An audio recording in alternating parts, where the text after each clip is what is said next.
Hello everyone, I'm here once again today to continue our discussion about African Sign Languages. So today we are going to be discussing the topic African Sign Languages in colonial times. African Sign Languages in colonial times, the age of displacement. Today we are going to be looking at what really happened to indigenous African Sign Languages during the colonial times. And we are going to go ahead to discuss some of the things we know. There are things we know that are characteristic of the colonial times, but sometimes we do not think about these in terms of how they affected African Sign Languages. We may have thought about colonialism in different ways, but hardly do we always talk about it in terms of how colonialism affected African Sign Languages. Now, what are the things we know? I'm going to be sharing with us today about 5 to 6 things that we know about indigenous African Sign Languages during the colonial times. One, I want to let us know that African Sign Languages and cultures were targeted during the colonial times. You can look at it on a broader perspective. Like I said, languages and culture were highly targeted during the colonial times because these were the instruments that the colonists used and the instrument that they knew that they were going to reach to the people. Every people, every person, every individual is an embodiment of their language and culture. And when you take away that from a people, you take away their life. During the colonial times, sign languages were targeted as much as the spoken languages. Sign languages and deaf people were targeted across the world at the Milan Conference in 1880. So many of you know about the 1880 Milan Conference when sign languages were kind of crucified, when deaf people were reduced to less than human. People gathered and thought about it that why should we allow deaf people to use sign languages? Sign languages are less than human, or well, they are not supposed to be used. They threaten the society, so to say. I don't know what they thought about, but that was the consensus that people reached during the Milan Conference, and sign languages were being targeted. But much of this, as it was happening in the European countries and all that, I just want to remind you that African deaf communities were still using their indigenous sign languages across. A lot of studies have given us evidence to support that.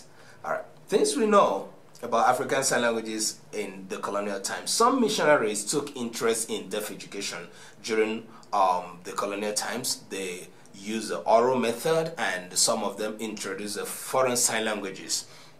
Remember, the colonial times. Missionaries had interest in the deaf people. Missionaries had interest in bringing deaf education. Some of them believed in using the oral method, while others started introducing the sign languages of the foreign nations. African Sign Languages, alongside spoken languages, started getting displaced by the foreign ones. That was when English penetrated Africa, French penetrated Africa, Portuguese penetrated Africa. Every other language that came along the colonial time started getting hold of African communities. People started seeing their languages as less than what they should use, as not competent enough, as inferior, and seeing the colonial languages as superior. And that was the target. That was the target of the colonists.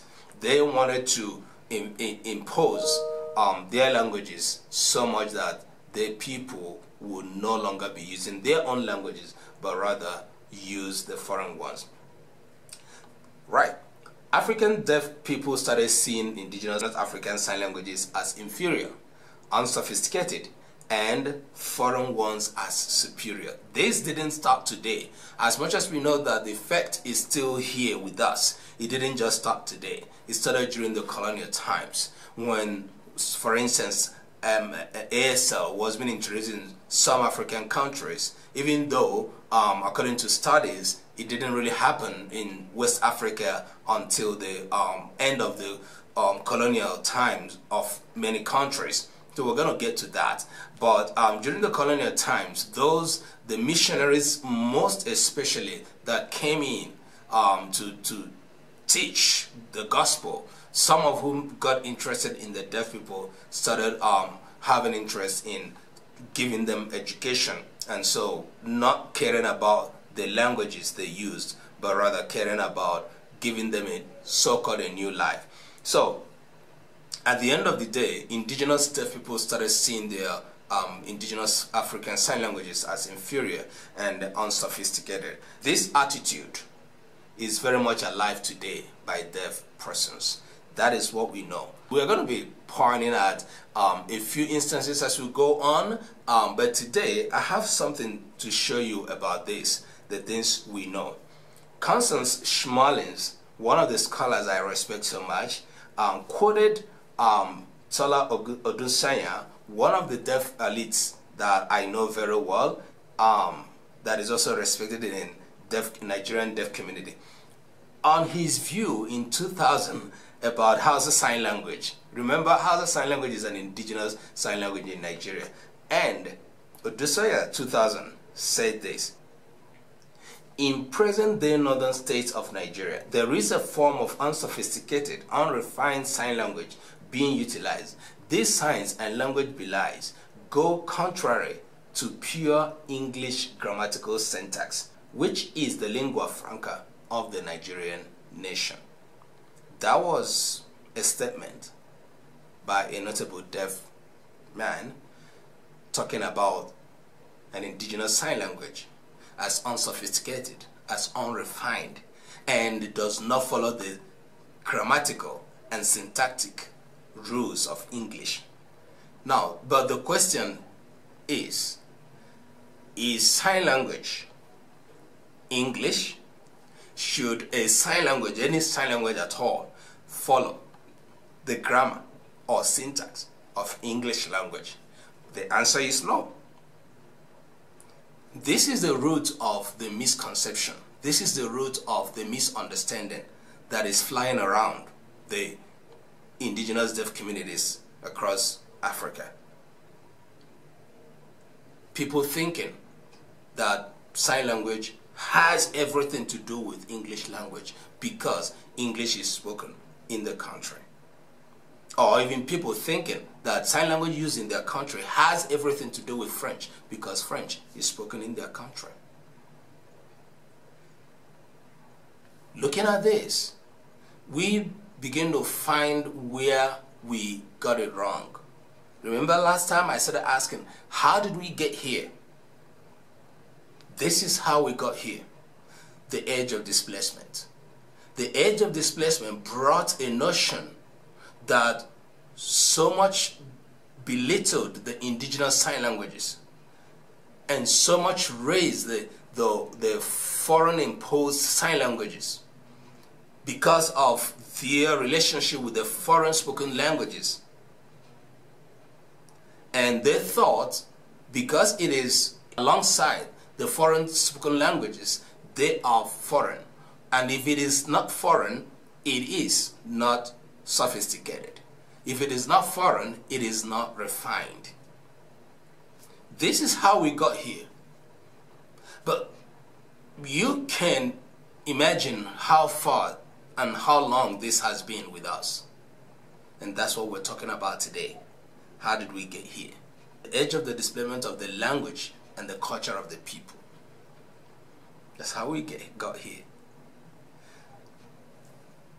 As we continue in this series, I would like you to go ahead and subscribe to our YouTube channel and activate the notification so that you will get our video whenever we release it. And like we promised, we will be doing this, God willing, every week.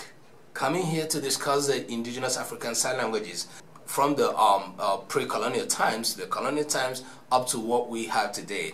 And I will also want to remind us that soon we are going to get to talk about the grammar of indigenous sign languages, and we will be looking at the different sign languages that are available to us, and we are going to be asking you to record words and expressions of your sign language and send to us, and we will talk about them. We will credit you for the whatever video or picture that you sent us, and you are going to be part of this program. And let's look at how it's going to go. Maybe people are going to get some encouragement, or rather incentive, for participating in this program. Go ahead and subscribe to us and see how much the program is going to be beneficial to the development of indigenous African sign languages. Remember, this is the Indigenous Hands, the Indigenous Voices, brought to you by Save the Deaf and Endangered Languages Initiative. See you next week. Bye.